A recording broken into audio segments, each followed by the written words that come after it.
Year-old son, and suddenly he suffered from a blood clot. Just days after Governor Jim Justice mentioned it at a campaign rally, he got a special call from President Trump. Well, joining us live to tell us about that is the governor, Jim Justice of West Virginia. You'll remember that he switched parties from Democrat to Republican early in the Trump era. Good morning, Governor.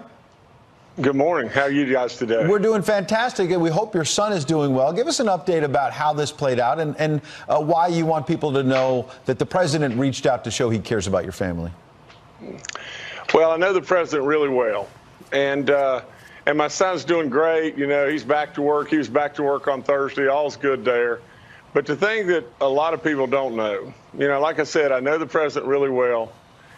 I mean, just imagine this. You know, the night he was here in West Virginia, he's been here many times, and we're trying to get him to become a resident of West Virginia, but a full-time resident. But nevertheless, you know, when I walked out on the stage and walked up to him, I'd already told him what was going on. You know, he had a tough day. I mean, with the Cohen and Manafort and the terrible tragedy with the beautiful girl in Iowa and all that.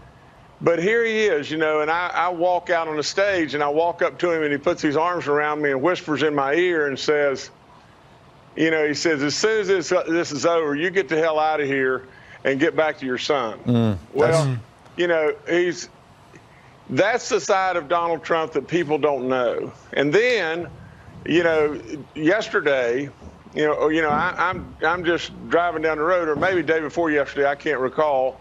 But I'm driving down the road and the OnStar rings on in my vehicle. Now, how he gets the OnStar number, I don't know. But you know, it's almost like God speaking to me, you know. But he calls and says, "Big Jim, you're the greatest." And then he says, he says, "I'm not calling for any reason except how's Jay doing?" Wow. And you know, here's the guy that's the leader of the free world. And he's got so much on his mind, it's unbelievable. It's incredible that he would just take the time to call. But that's a Donald Trump that people don't know. I mean, here's a guy that cares and loves our nation and our people, and everybody should know that. Governor, what was Jay's reaction to the president's compassion? Well, he loved it, you know, but Jay knows him. You know, that's the thing. We know him. You know, we know how he cares for the people of West Virginia. We know how he cares for the people of this country.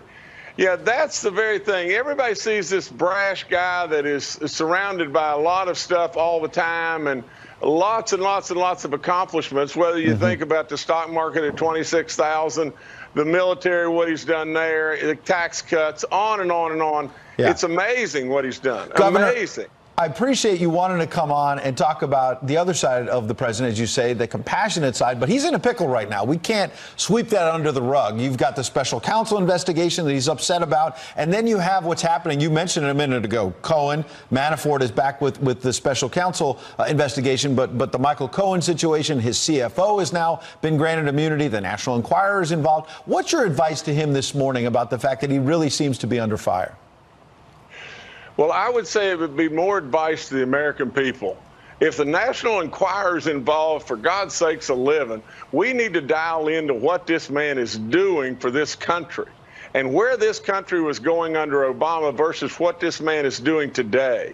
Now, in all honesty, he'll survive all this because he's a fighter and he's a superstar. But at the end of the day, that's what we need to do as a peoples. We need to be more focused on what the story really is than the sideline atmosphere. Governor, we're glad that your son is doing better. We appreciate you just gave that great ad to OnStar, by the way. I'm sure they're happy that the president's got your OnStar number. Thanks for coming in today, in all seriousness. Thank you, Governor. No, thank you guys so much. Thank y'all. Take care.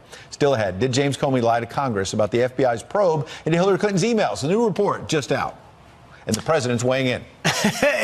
Good morning again. Some quick headlines. Witnesses in the trial of El Chapo will remain protected for now. A judge making the ruling saying he does not trust the accused drug lord's lawyers with inside info. The decision coming after El Chapo's defense team requested the witness list ahead of the November trial. And the family of Prince is suing the doctor who treated the late musician days before his tragic death. In the lawsuit, they say Dr. Michael Schulenberg failed to properly prescribe the singer since he was suffering from an opioid addiction. Prince died, of course, of a fentanyl overdose, you'll remember, in 2016. Rachel? Thank you, Ed. And an Illinois mother let her 8-year-old daughter walk their dog alone, and the neighbors called the cops and child services. Authorities closed their investigation, but the mother thinks the reaction went too far. So, is she right? Here to weigh in is our panel of moms. You've seen them before. Jean Zaino is a political science professor and consultant. Kimberly Thornberry is a vice president at King's College. And Tiffany Salaberrios is a mother of 2.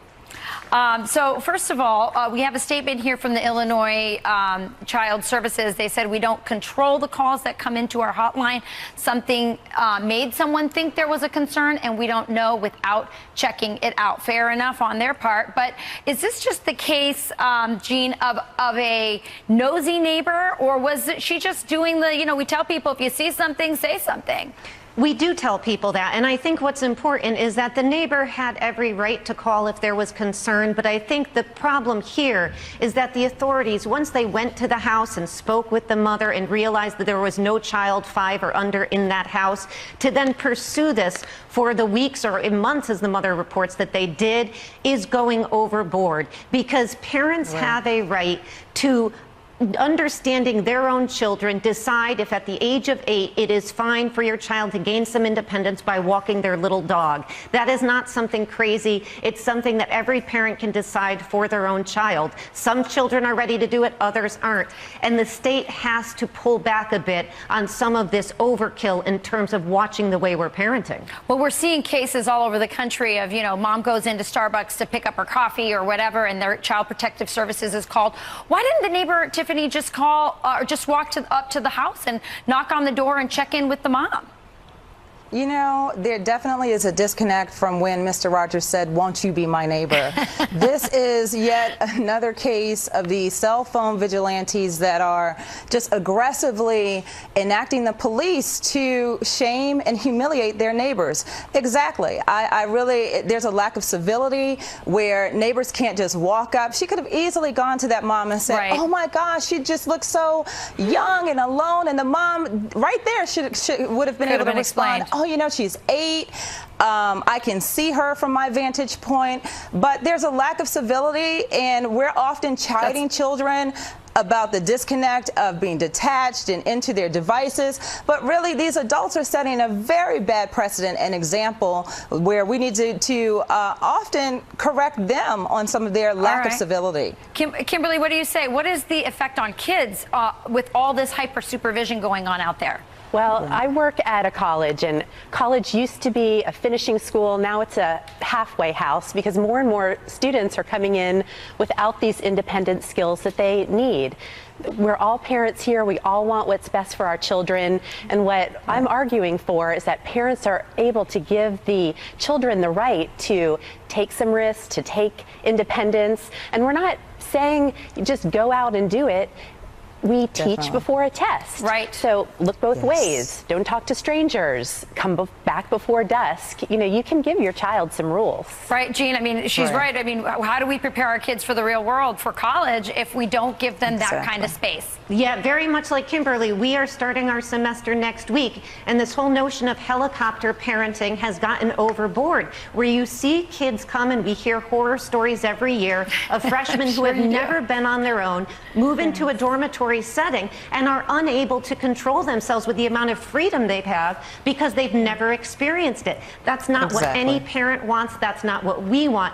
Kids have to be taught. And again, parents know their children. They should have a right to decide at what point their children are able to have some independence. Let them test that out. Well, I'm going to weigh in for just a second here. I'm a mother of 8, and I have to tell you, it's not just the impact on the kids. I think about the impact on the mom. That's a lot of pressure. It would feel like a prison if we have to have our eyes on our kids at every single second. So I think it's good for the kids. It's good for the moms, and we probably just need a little more common sense, right? Yes, definitely. Well, thank you. Gone are the Go ahead. No, you go ahead. Finish it out. Thank you. Gone are the wonder years where we all had childhoods, where we had wonderful unsupervised outdoor play. And we know that, we are only able to leash out just a little bit, especially if we live in these big cities. But definitely, as a woman of faith, we need to, love our neighbors, not be informants to the police all the time. It's a great point. You all are obviously moms with a lot of experience. We really appreciate you coming in and sharing that. We all need a little break. So thank you so much. Thank you so much, Rachel. Have a great day. All right, car trouble for one driver turns out to be a whole lot more than just the engine. Plus, did James Comey lie to Congress about the FBI's investigation into Hillary Clinton's emails? Well, the new report is just out, and President Trump weighing in on. It is your shot of the morning. Sarah Sanders and the White House press corps going toe-to-toe, this time getting the bad lip reading treatment. Okay, idiots, are you ready? I just can't stand the faces of you people.